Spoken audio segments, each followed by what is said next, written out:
Hello everybody, welcome back to another Polytopia 1v1 review. This is a lot older of a game that I played. This was played back in version 1.18. So, this is a bit of an older game. I've been holding on to this one for a while because it's long and there's a lot of stuff to go over. So this is a drylands game, which if you've seen a lot of my other videos, you know I don't really like drylands very much. I much prefer lakes.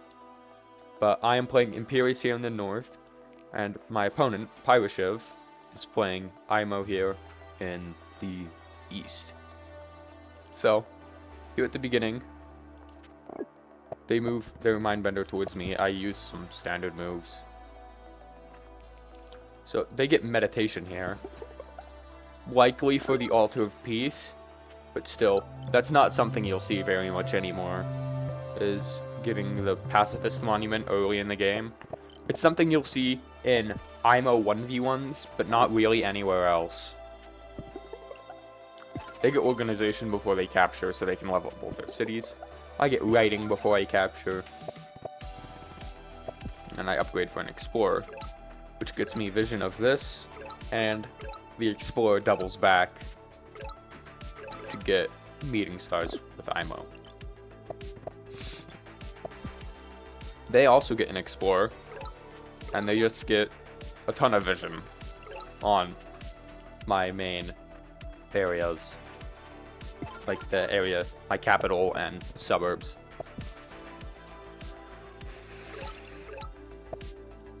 I get the lighthouse.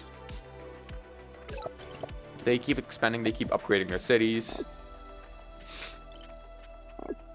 Now, this village here is going to be highly contested throughout the early part of this game.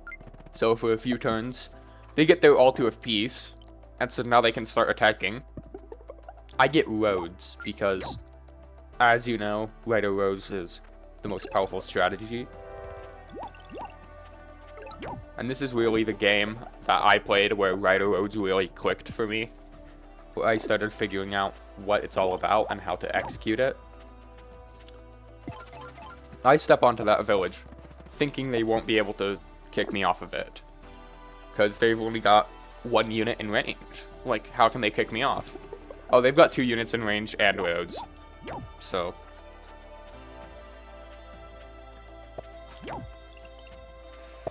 Yeah. I kick them off like that. And capture that village. We're both, while battling up here, we're both continuing to expand in our directions over here. They take an Explorer. I'm not quite sure why they do. It might be because they hoped it would come up here and give them more vision. But I get vision on their capital with a Rider. And I capture that city. Level up that one for stars. Level up this one for a workshop. Or no, for an Explorer. And I get more vision of them and the lighthouse here.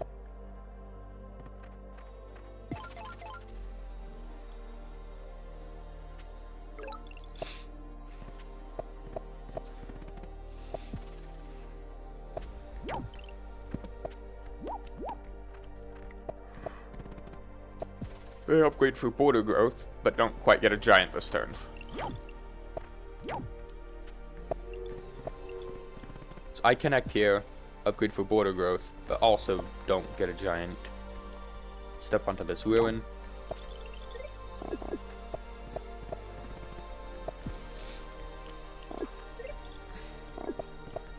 I upgrade for workshop, and I get fishing from this ruin. Now, look at this map and tell me how much water you see. Yeah. How useful is fishing gonna be here? Yeah. So. There's something really funny that happens with fishing later in this game that you'll see. So.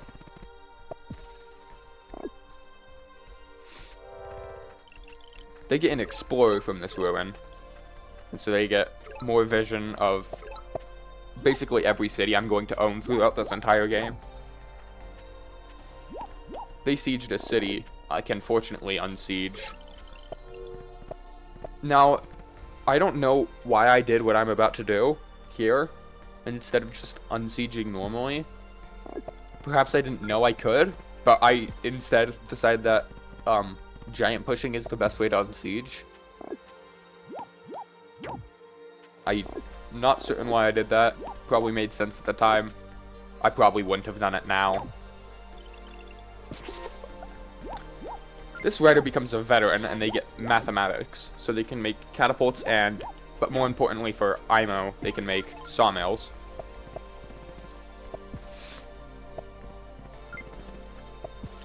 They get their killer monument and then immediately place it for the stars.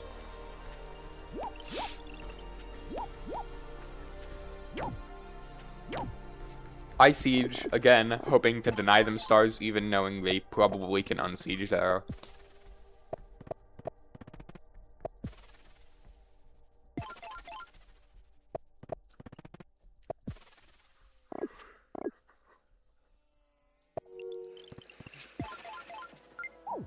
So they get their first giant here. And they get a sawmill, and they can pop another giant here. So they unsiege with a giant push. And then they almost get another giant here. They just need a sawmill and one lumber hut. Which they get now. Or 2 lumber huts. They place a monument there for population. I'm not sure why they didn't wait a turn to do that, to when they could have popped a giant, but...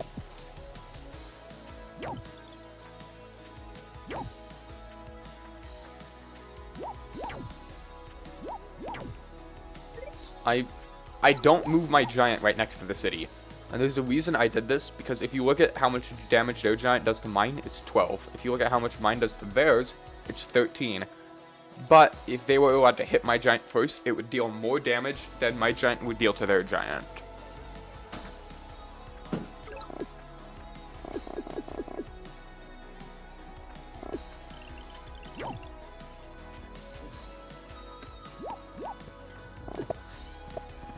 So they get a giant here, using the sawmill.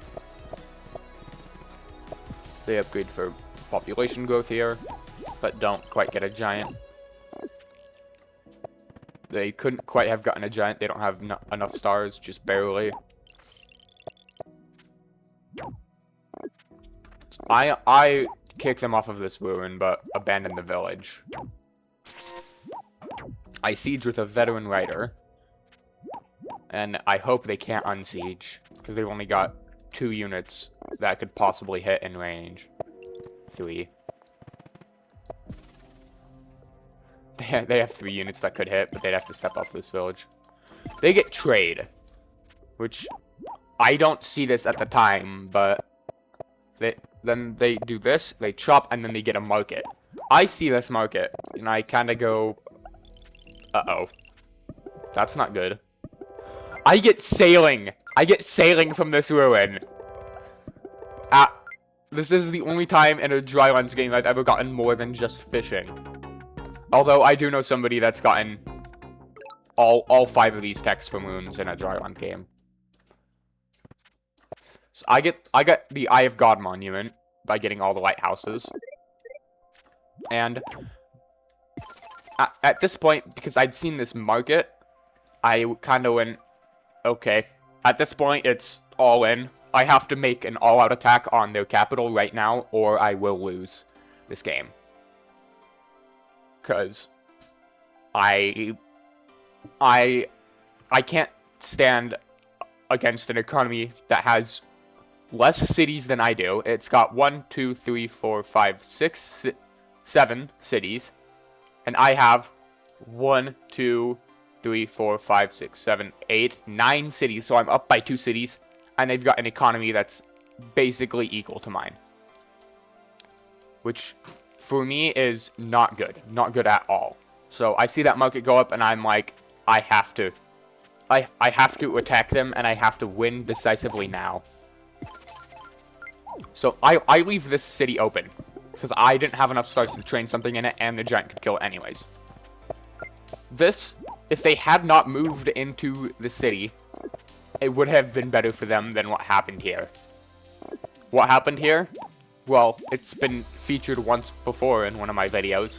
This is the very first one I did. Because if you remember this other video, you'll remember that I said that was the second one I'd ever done. This was the first.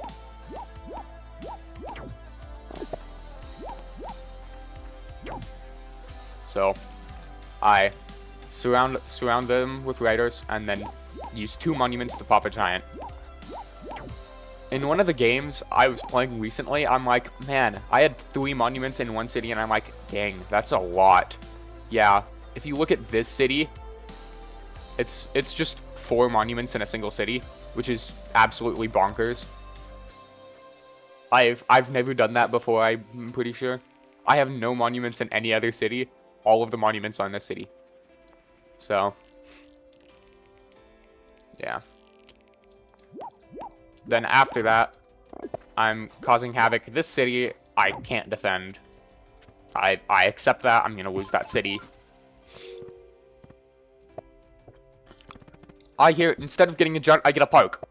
Maybe that was a misclick. Maybe that was intentional. Probably should have taken a giant. Don't know why I did that. It was probably a misclick.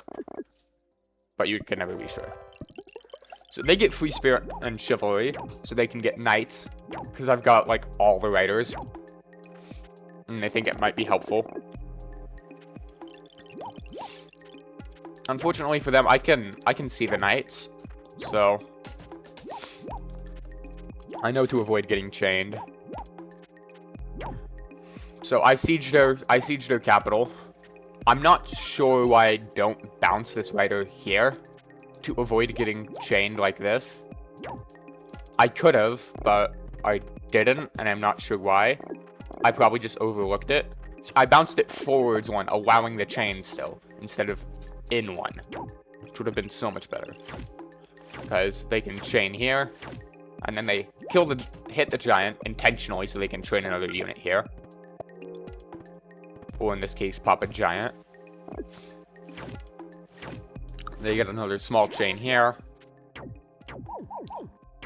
And they destroy all their buildings here.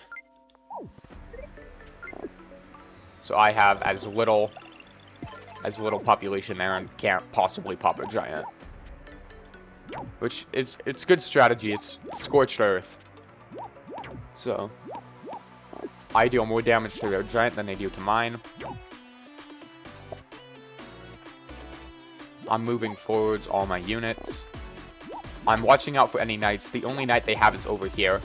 And I've got it completely managed. It can't get to any of my riders over here. But it can chain that, which is unfortunate. And that kind of hurts.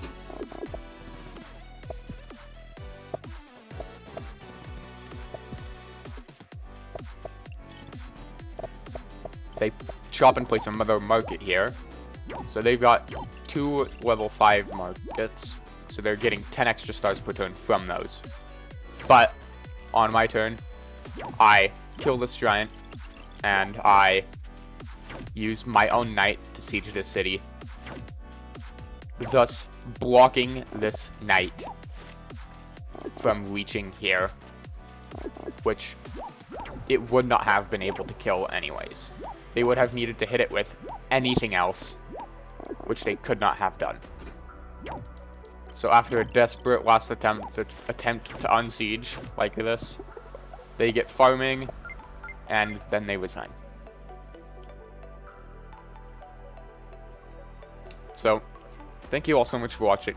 This game was intense to play, and it took place over 3 days, I believe, because it was a 24-hour game instead of a live game. So there wasn't the time pressure for this game like I normally like. But it was still a good game regardless. There was a lot of mistakes on both my side and my opponent's side that I think that we and you can learn from.